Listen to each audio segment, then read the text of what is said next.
Good day, good afternoon, good night. How you doing? This is MCM and you're listening to You're Probably Right. Today we are going to have a serious conversation. Well, maybe not a serious conversation, but there's going to be a serious talk happening here. Now, of course, I'm only doing the talking, but just stay tuned.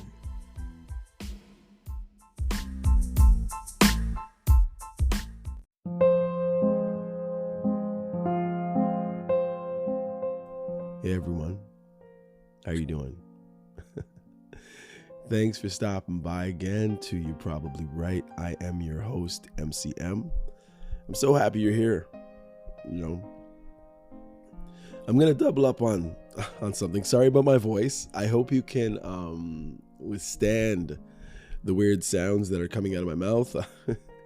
I do apologize. I have a cold today, so it's almost like you're talking to a new You're Probably Right host. It is IMCM, and it just sounds funny listening to myself. This episode, as usual, is for entertainment purposes only. I guess I'm just so happy that people are listening to my podcast now more than ever.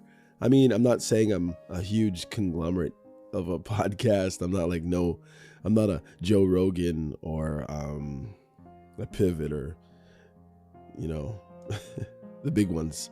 But I appreciate every single listener that I do have.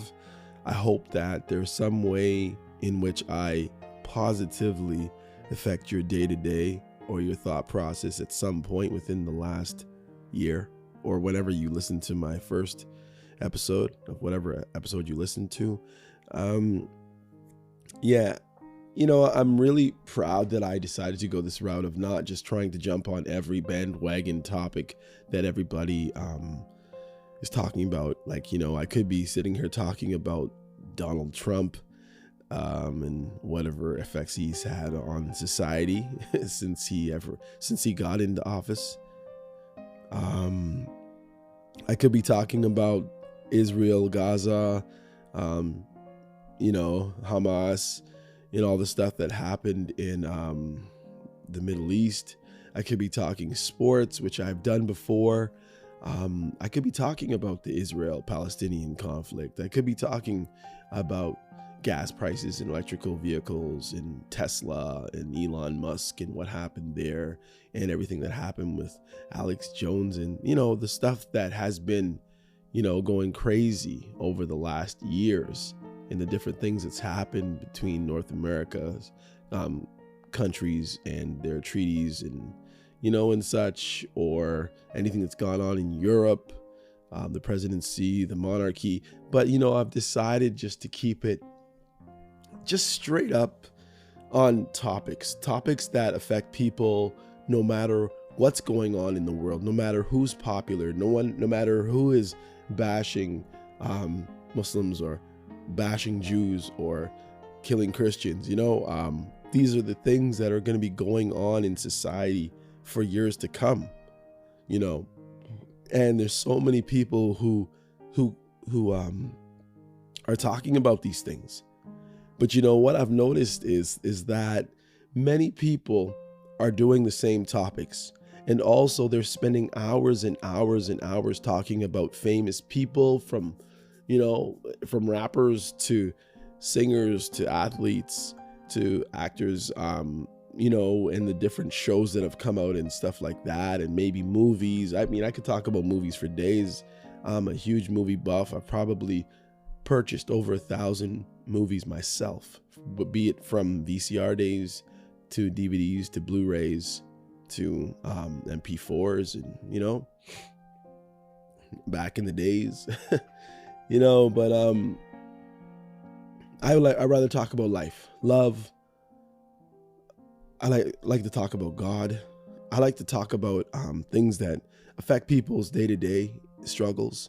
There are amazing things to talk about, like power outages and companies closing and companies starting and all kinds of stuff, from Twitters to X's to what happened to MySpace? Is Facebook relevant? TikTok and what it did to the North American individual, or all the different things that I could be talking about. What happened to Tumblr? But I would rather just talk about things that affect you.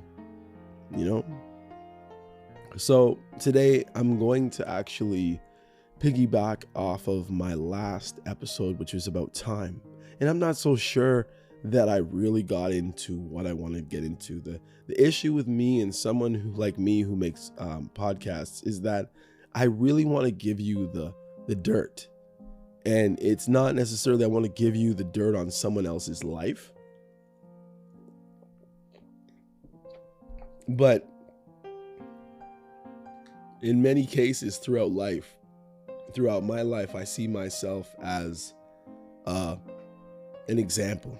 An example in sometimes in the ways that you should do things. And sometimes I see myself as a cautionary tale, as what happens if you don't keep your eyes not on the prize, but on Christ and living in Christ. Now, I've always told you guys many times before is that my podcast is not a Christian podcast, but it is a podcast by a Christian, and you are welcome in my house anytime. It doesn't work so much when your voice is cracking, I guess, does it? Anyhow, so I really hope you can bear my voice today. I mean, honestly, to me, alone, I sound like I'm someone else and not me, but it is MCM. All right. So we're going to get right into it. I'm just going to do my best. Sometimes I feel like I'm rushing the show, and therefore maybe I'm not allowing myself to pull out certain things. And for that, I do apologize. But just look at it as someone here talking to you and maybe talking your ear off. But at some point, I hope that I'm saying something that's useful that you can help, or something that you can shun totally and say, guy, you're crazy.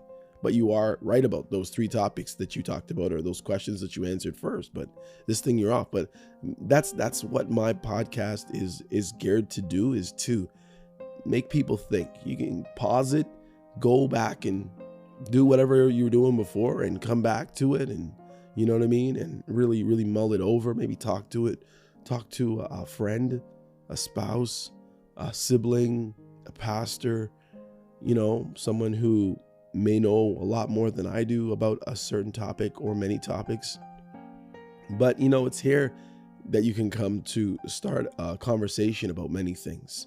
And because I know that it is a monologue type podcast, it's that sometimes some questions don't get pulled apart enough for you really to get into the meat sometimes. And I can appreciate that. But sometimes I think my mind goes abstract enough where you can get a different point of view that you might not normally get from an individual who's living inside the box. And I'm definitely living outside of the box. I don't have a lot of outside influence because I really monitor the information and the people I listen to about whatever and anything.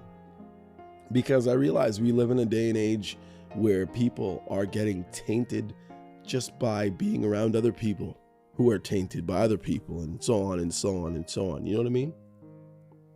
All right. So I'm going to try to answer these 10 questions. And again, it's about time. So as we delve into the intricate balance between time and income, the episode challenges the conventional pursuit of wealth, unraveling the profound impact of choosing moments over money. And that's basically where we are here today. Okay. But I mean, if I do veer off on a specific topic and it happens to be something that is current in this day and age, it is what it is. But again, I try not to timestamp anything. So hopefully it should, if it's wrong today, maybe it's wrong. Maybe it's right in 10 years. But the chances are I'm not talking about anything that's just happening today. So here we go. So first question, how does one measure the true value of time?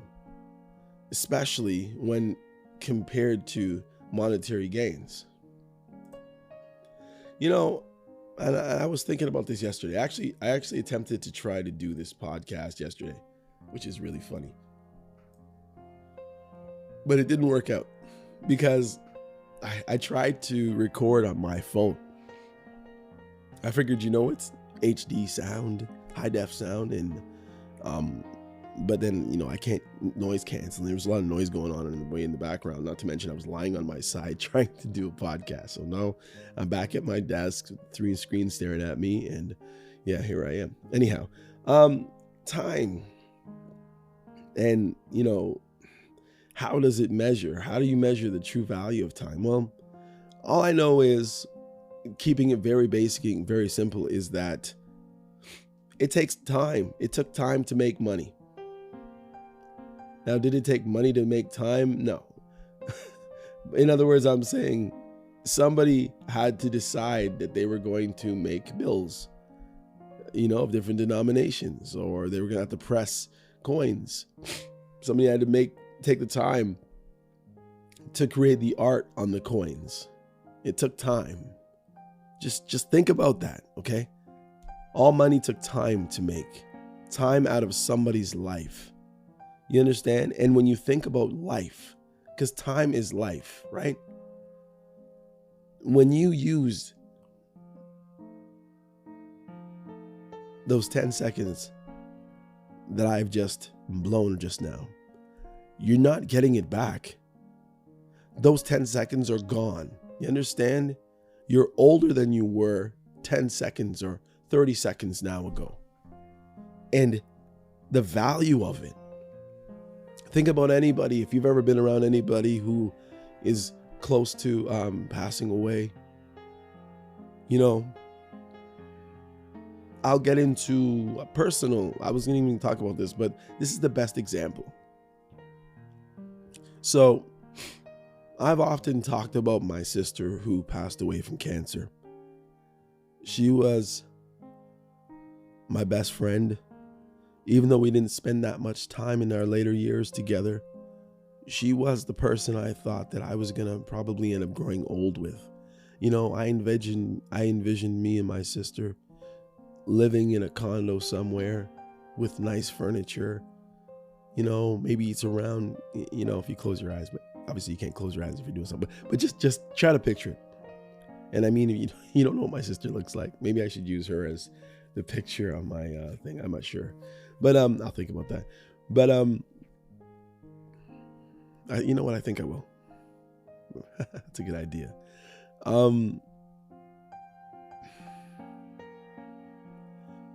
She was so special to me. She was humble. At some times, she was a tortured individual. But she used to do her best. And, I envisioned spending my last days with her. Maybe everybody's gone and passed away, especially my siblings my other siblings who were a lot older, my parents. And when she was diagnosed with stage 4 cancer, and she knew she had cancer, she was hiding it from us because, we were told by the powers that be that if you were getting put in a hospital at that time when this situation happened, they're probably going to keep you. So she kept her illness from everyone, not because she didn't want help. She didn't know how to ask. And because of the threats, because of many people, and you might be one of those people who sat down listening to news cycles go, over and over, day after day, like in Toronto here, CP24, and them constantly showing you people lying in hospital beds, lifting up, lifting down, go get your shots and go do it for everyone else. And, God forbid you end up in the hospital, because if you do, there's no visitors allowed. And many people are in hospitals and in nursing homes passing away by themselves. And, as much of a loner as my sister was, right? She didn't want to be home alone, really. She wanted to be with her family. And that's how she passed away. But when it comes to time, I can appreciate that she said,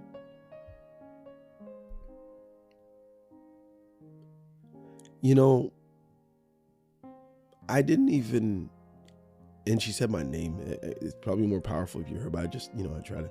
She said, MCM, I didn't even have kids yet. I haven't even gotten married yet. There's so many things that I want to do that I haven't done. And she cried.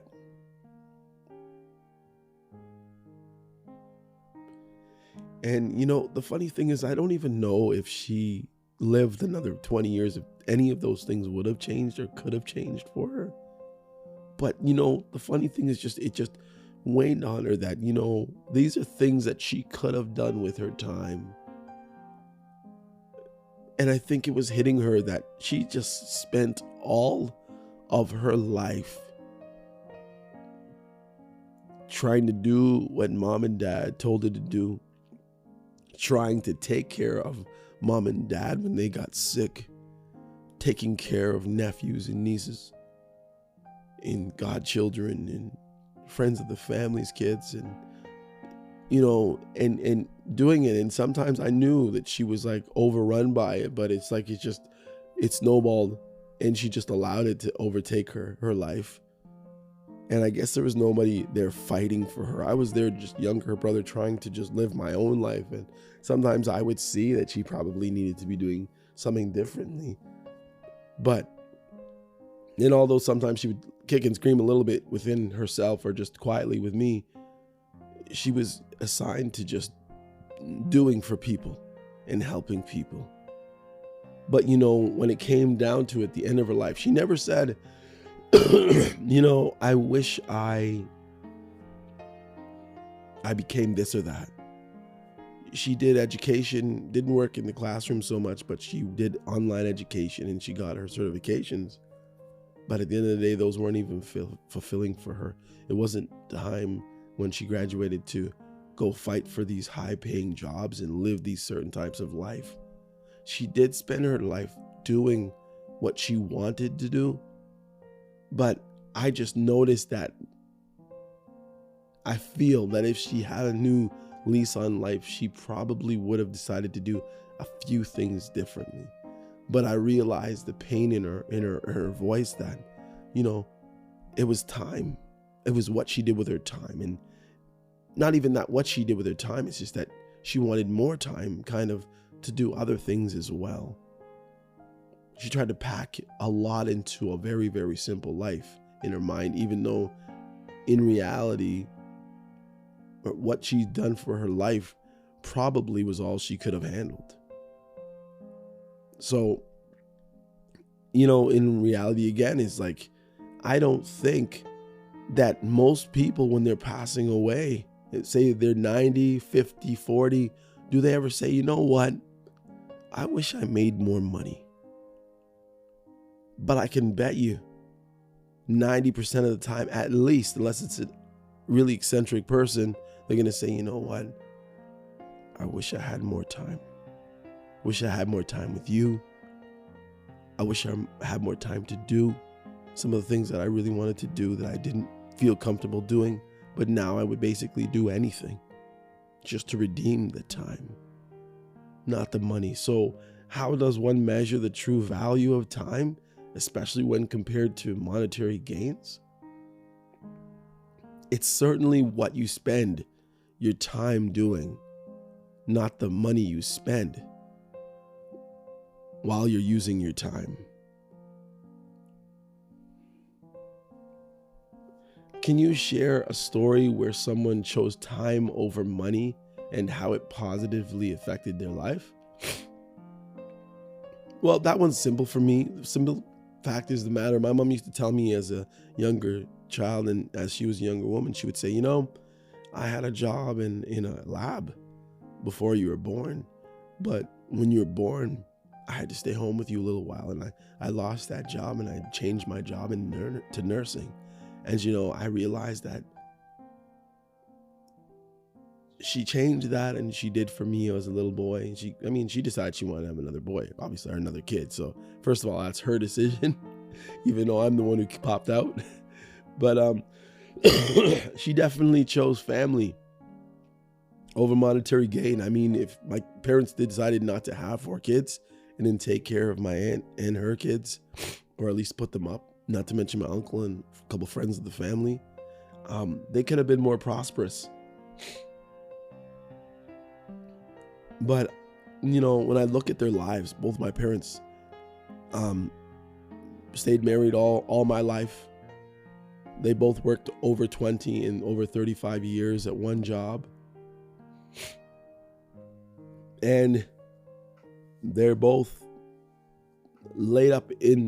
have been laid up at home and breathed their last at home in a hospital bed, surrounded by what family, what descendants they have that are around. And honestly, I can't think of a much better way to go. And that even includes my sister. She was home when she passed away. My brother, only a week before, he was at home, and he had left a week, and then he had passed away at the hospital just less than 15 minutes away. And I think from everybody who's gone already is that time with family is so much more important than whatever money you can make. And I know that we have a society that respects brand new shiny cars, whatever food you want to eat, whatever clothes and jewelry and shoes and whatever it is you want to be able to buy, or you want the newest of this or the newest of that, or the most high tech, or the most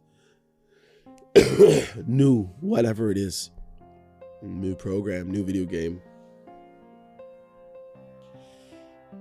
But nothing beats time. Nothing beats time, what you share with another person, another loved one. And although our time is not valued by many often, sometimes I think we as individuals have to stop and think. No, you don't make $100,000 a year. No, you don't make $200,000 a year. No, you don't even make $60,000 a year. But your time is so valuable. This time that we have on earth, that is limited, and that is finite. Of course, when we pass away from this world, the next life will be going into eternity. But the life that we have here on this earth is limited. There's only so much you get to do. There's some individuals you'll never see again in reality. And if you're a Christian, Lord willing, you're going to heaven and you'll be with other Christians.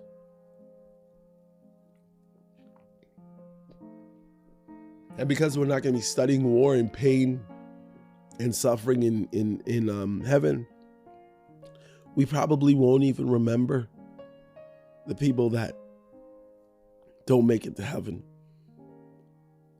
And maybe the people who aren't believers, who are on their way to hell, maybe all they're going to be thinking about is the time they had with the people that are gone. Maybe some that are in hell as well, but they're not going to see each other. They're going to be in darkness, utterly burning in hell. That's what the Bible says. Fire and brimstone, a place made for the devils and his angels. Eternal punishment. So when you think about the time that somebody spends, and if you have to consider time that you wasted on this earth and end up in hell, time will be on your mind. I guarantee you it will not be the day that little Johnny, your best friend, stole $5 from you. You won't even remember what money is unless you lived for money.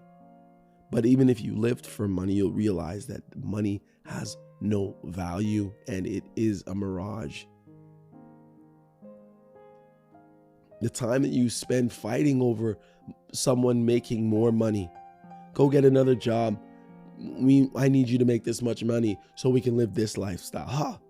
What do you mean? Some people live in apartments. Some people live in condos. Some people live in mansions. Some people live in shacks. Some people live in a cardboard box. And you never hear the people who live in those beautiful, amazingly large houses with maids sometimes, and even a cook or a chef, or a bunch of people in their houses, in and out of their houses, and the best decorations at Christmas, and the wildest spreads on NFL football day, or World Cup soccer, or Olympics, or whatever it is. They have all the trimmings, and they have all the wonderful healthy foods, and maybe their food came from Whole Foods, and everything's organic, and we're living and we're breathing the sunshine. Maybe you're living in the blue skies and sunny Palm Beaches of Florida, or wherever it is. But all that stuff is fleeting. All these things are fleeting without God, and especially without love. What are you doing with your time? What are you trying to force other people to do with their time?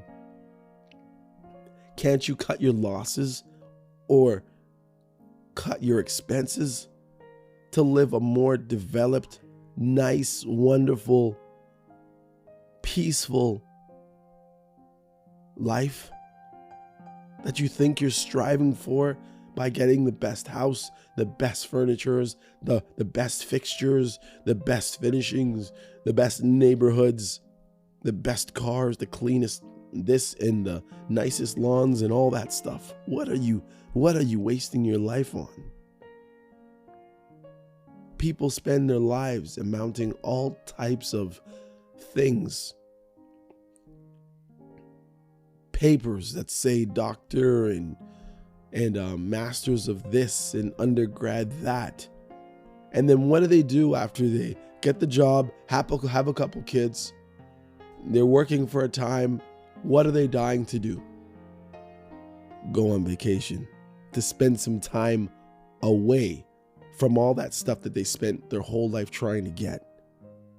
You know, I just want to go live up there somewhere away from everyone. And then life's getting short at the end.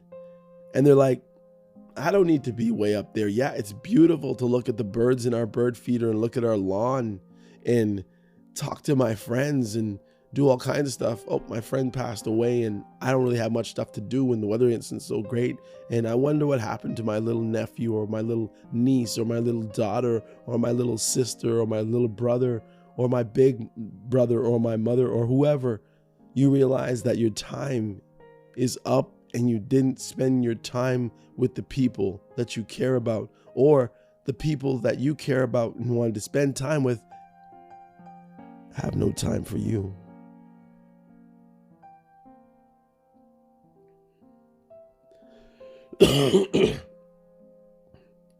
What are some common misconceptions about wealth and happiness that you've observed? Well, I mean, when you think about wealth and happiness, you figure that the rich people are going to have more. Obviously, they have more wealth, but the question is, do they have more happiness? And, you know, you can look at people through history and you can think about the people who had lots of money. You can go from kings and queens who spent their lifetime making other people's lives miserable, from Caesars to royal families to presidents to prime ministers to just rich celebrities and athletes, singers. You know, they get rich, they're on top of the world, they've done their best work, they're respected by many millions, some even billions, very few billions. But at the end of the day, it's like, what did you do with your time? Why people have this misconception that the more money you're going to have. I mean, who said it? Biggie said it. He said, more money, more problems. So that definitely doesn't say that the more money you get, the more happiness. It's more problems. There's a thing that they say there's rich people problems and poor people problems. There's poor people problems and rich people problems, but they're all problems. Yeah, you might be able to have a T-bone steak that costs $150 to make, and it might be the size of your hand. And I may be only able to have a pack of fries that I have to do in the microwave or the air fryer or something like that. And yet I'm happier with my fries than you are with your amazingly seasoned and prepared steak. Why? You're getting more protein. There's more nourishment for your body.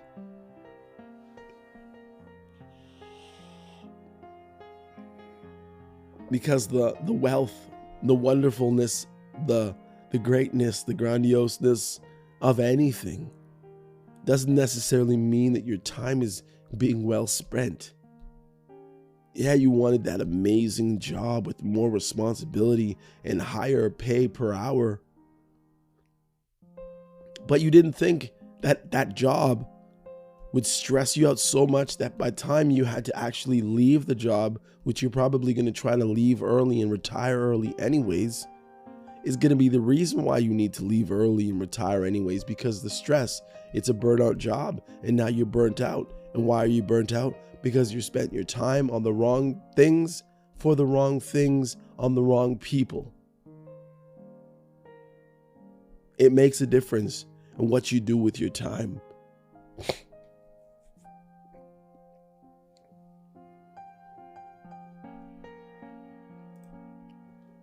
I wonder if you agree. If you really, really, really think about it.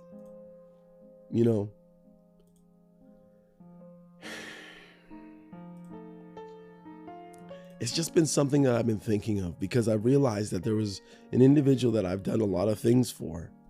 And at the end of the day, maybe they would have more rather that I had the money and maybe paid somebody else to do this stuff. But in many cases, I just had to do it myself because I just didn't have the time.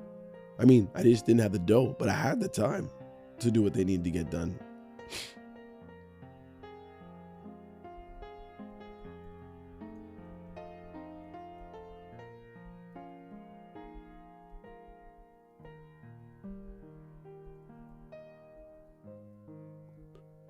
So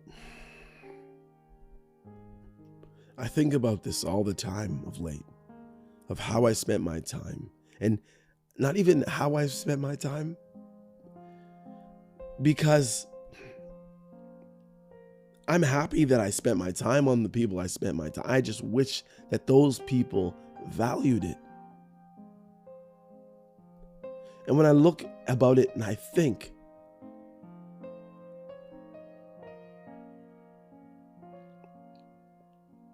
listen to this. The phrase, "only what you do for Christ will last." It's not really a direct quote from the English Standard Version, ESV, of the Bible or any specific scripture.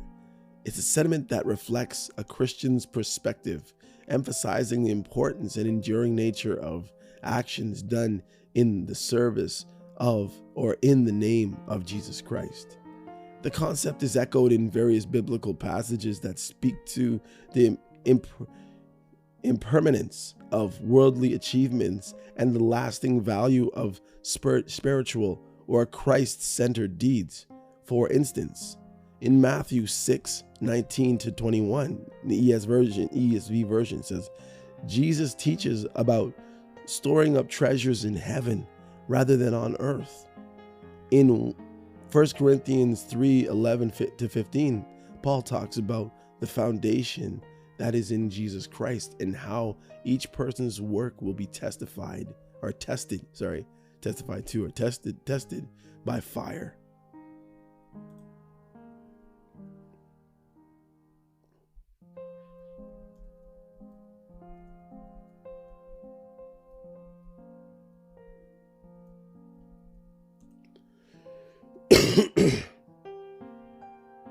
So, as I was saying in Matthew 6:19, And it says from 1921, it says,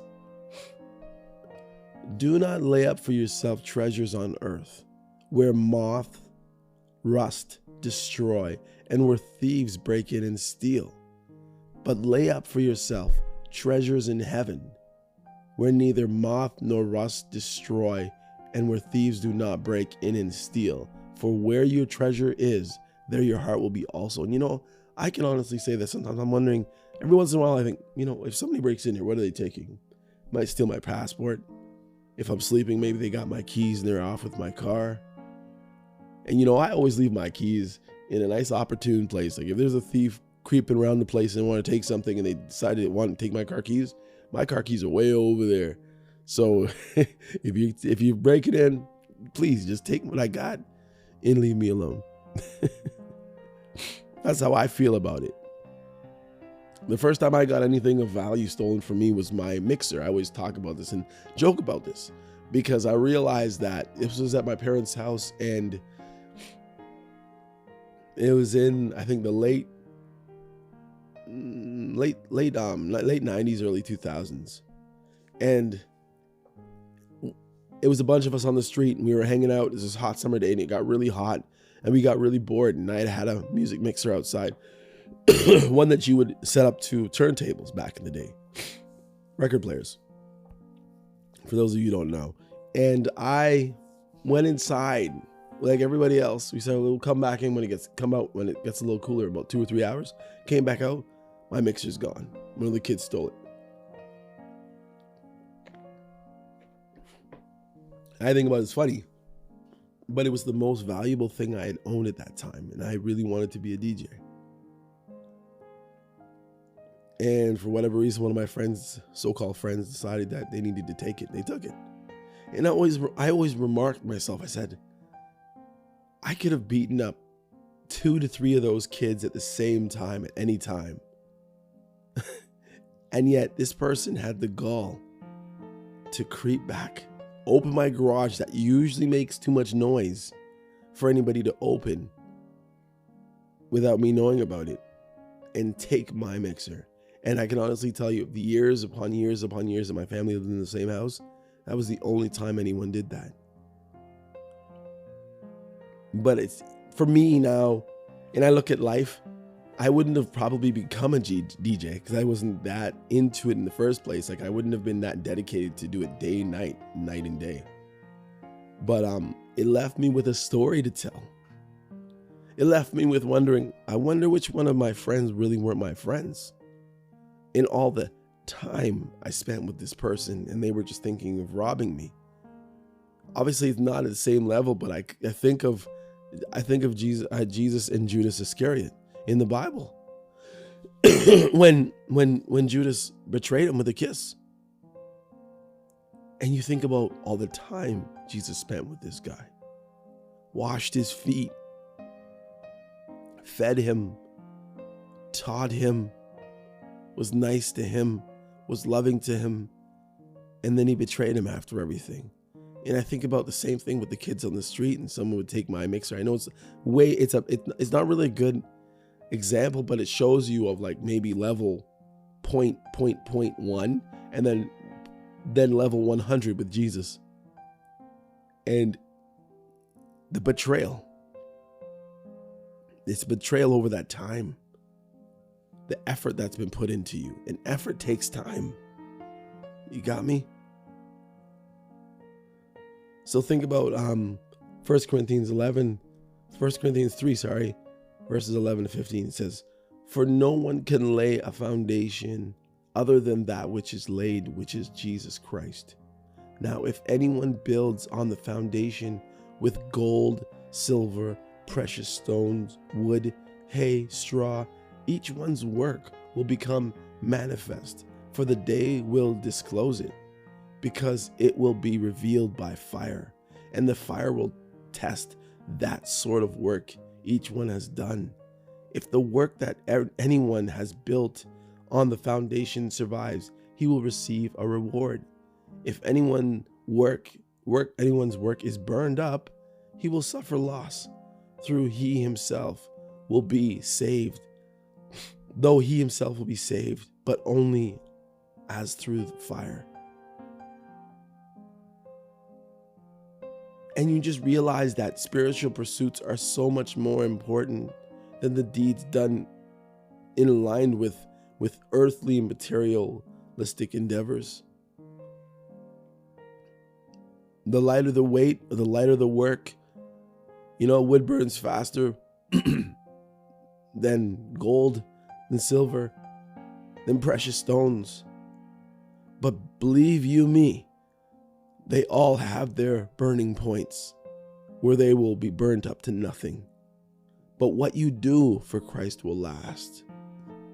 Christians, when you give to those who do not have, when you feed the hungry, when you clothe the naked, when you visit the one in jail or the one sick, or when you take care of the destitute, the orphan,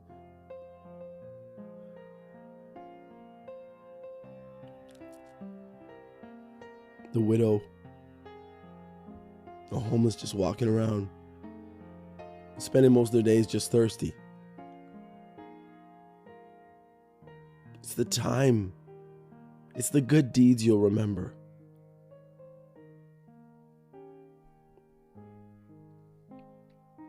If you send your husband out to work 2 and 3 jobs, and then he dies because of stress or a broken body, are you gonna just miss the money that he was pulling in for you? Chances are you have insurance. No, you're gonna miss the time. You couldn't have satisfied with a smaller house or a smaller condo or a smaller apartment. You had to have the big one, or you had to have the quaint little one, but you had to go on vacation every 3 months. Not to mention the time when you came back and everything was ransacked and somebody robbed your house of all the items that you spent your time getting at work, that you tried to get away from and go to the beach and sit there and look at the water and the sky and drink pina coladas, virgin or none.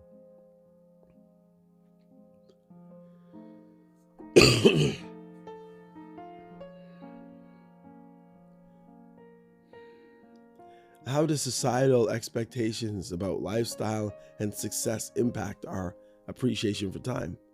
I think the way the societal expectations about lifestyle affect it in that we don't have time to appreciate it until it's over. It's kind of like what I'm saying. Everybody wants to live like the Joneses. Keep up with the Joneses. Keep up with the Kardashians. Get those surgeries. Get that dress, get that makeup, get your hair done, have that car, drive this, do that, be here, be seen there, play that music here, record this, all kinds of stuff. Stuff. Takes up your whole time because you're trying to keep up with the success of other people. And then you realize that you have no appreciation for time until time is over and finished.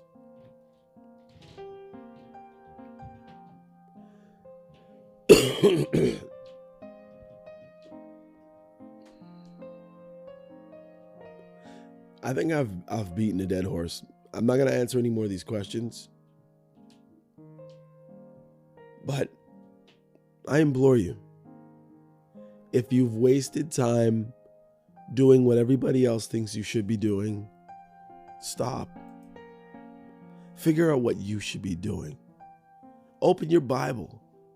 Pray every day, and not only for yourself, but those you love, those you don't know, those in your city, those in your province or state, those in your country, those out of your country, other believers, those who are not saved, who haven't come to the understanding of knowing who Christ is, those who are not in Christ. Pray for those people. Don't pray for things for yourself. It already says that he knows what we have need of. He said we are his children by the spirit of adoption. He says he knows that if a sparrow falls on the ground, he says we are worth much more than these things, these birds. Each of our hairs are numbered that are on our head. No matter how little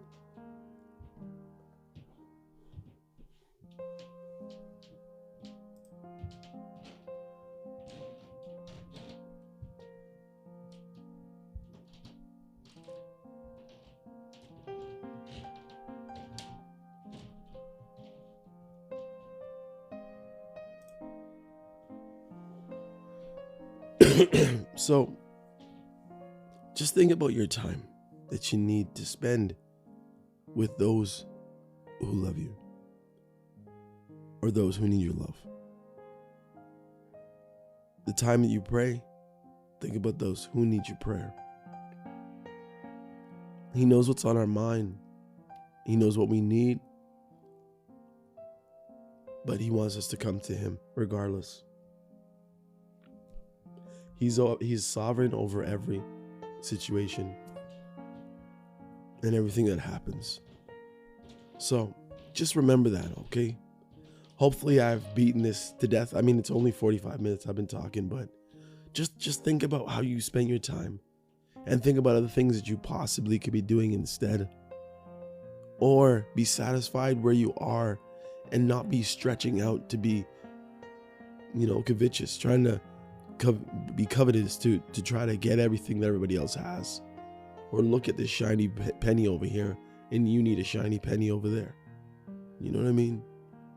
Anyhow, value what you have, value where you are, but most of all, value Christ and value the time that he's given you on this planet to spend. Okay, anyhow, this is MCM. Thank you for listening to my cracked voice today. I sound like somebody totally different, I know, but it is what it is. Please tell somebody else about my podcast. Please, I have over 125 episodes of various content, various types of content. Some such as this one, or some is just answering a bunch of questions or just ranting or raving about whatever it is. Very few time stamped, or very few that are locked into a time in history past. Even though they're made in history past, they might be able to help you in the future. Anyhow, take care. This is MCM. Peace out.